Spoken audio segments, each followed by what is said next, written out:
Tourism نہیں آیا، پونچھ میں بجلی کا نظام خراب رہا، پونچھ میں صحت اور تعلیم کا نظام رہا۔ بی جے پی نے کہا یہ سب 370 کی بدولت، ہم 370 ہٹائیں گے، سارا کچھ ٹھیک ہو جائے گا۔ آج 370 ہٹائے ہوئے 5 سال ہو گئے۔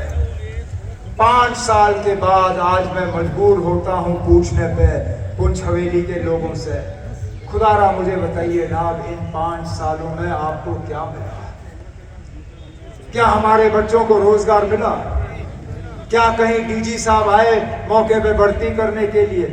کیا سرکاری نوکریاں لگیں؟ کیا یہاں پہ ٹاٹا برلا صاحب نے آ کے فیکٹریاں کھولیں؟ کیا ٹورزم کا کوئی اثر ہوا؟ ارے ناب ہم تو پتہ نہیں کتنے سالوں سے صرف یہ کہتے آئے کہ مغل روڈ کے ٹنل کا ہمیں پروجیکٹ بنا کے دے دو، اس پہ بھی ایک ڈبل پیسے کا کام ابھی تک شروع نہیں ہو پایا۔ یہاں جو ہمارے گجر بکروال بھائیوں کو فارسٹ رائٹ ایکٹ کے تحت جنگلوں پہ اپنا حقوق ملنا چاہیے تھا، کیا وہ حقوق ان کو ملا؟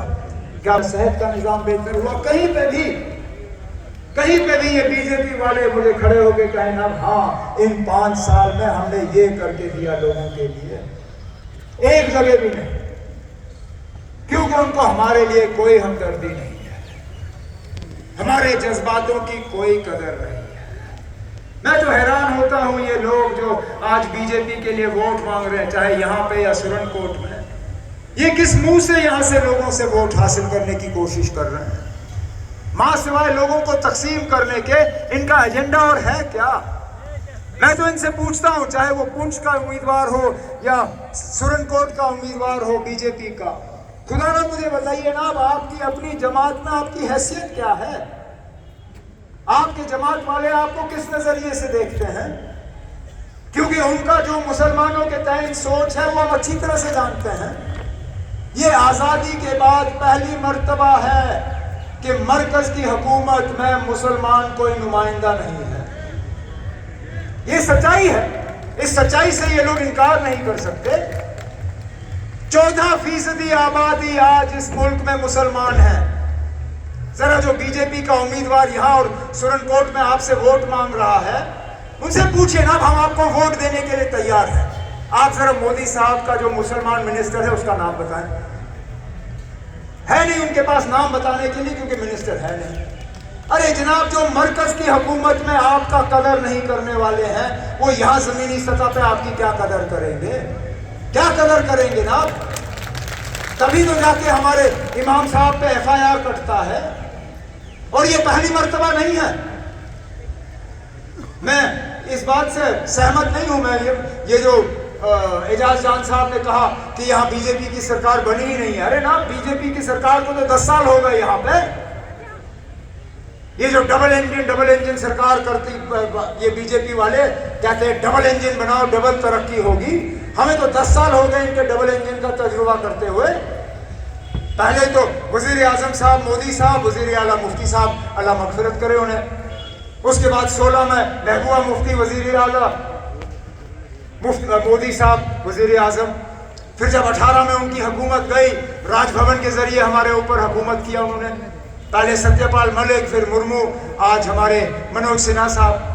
کسی نہ کسی روپ میں ہم نے 10 سال بی جے پی کی یہاں حکومت دیکھی ہے، اور اس کا خمیازہ بھی ہم بھگت رہے ہیں۔ امام صاحب پہ اگر یہاں پرچہ لگا تو حضرت بل کے امام صاحب کو یاد کریے، میں اس وقت موقع پہ حاضر تھا جمعۃ الوداع پہ، جب ایک شخص کھڑے ہوئے اپنی مرضی سے اس نے اسلام تسلیم کیا۔ 10 بار امام صاحب نے ان سے پوچھا کہ کیا یہ اپنی مرضی سے کر رہے ہو؟ اس نے کہا ہاں۔ کیا آپ پہ کوئی دباؤ ہے؟ کہا نہیں۔ کہا کیا آپ کو لالچ دی ہے؟ کہا نہیں۔ کیا آپ کو کوئی خطرہ ہے؟ کہا نہیں۔ پھر پوچھا کیا آپ اپنے مرضی سے آج اسلام قبول کر رہے ہو؟ کہا امام صاحب میں بالکل اپنی مرضی سے اسلام قبول کر رہا ہوں۔ امام صاحب نے اس کو کلمہ پڑھایا اور وہ مسلمان بنے۔ جس دن یہ ہوا دوسرے دن امام صاحب کو وہاں سے ہٹایا، تھانے میں بلا کے اس کی پوچھ تاچھ کروائی۔ یہ ہے نا ان کا دور، اور ان لوگوں کے لیے آج یہ لوگ ووٹ مانگنے نکلے ہوئے ہیں۔ ارے میں تو کہتا ہوں جو شخص اعجاز کے خلاف یہاں بی جے پی کے لیے ووٹ مانگ رہا ہے، اس کی سیاسی سوچ ہے کیا؟ وہ کہاں پہ ہیں؟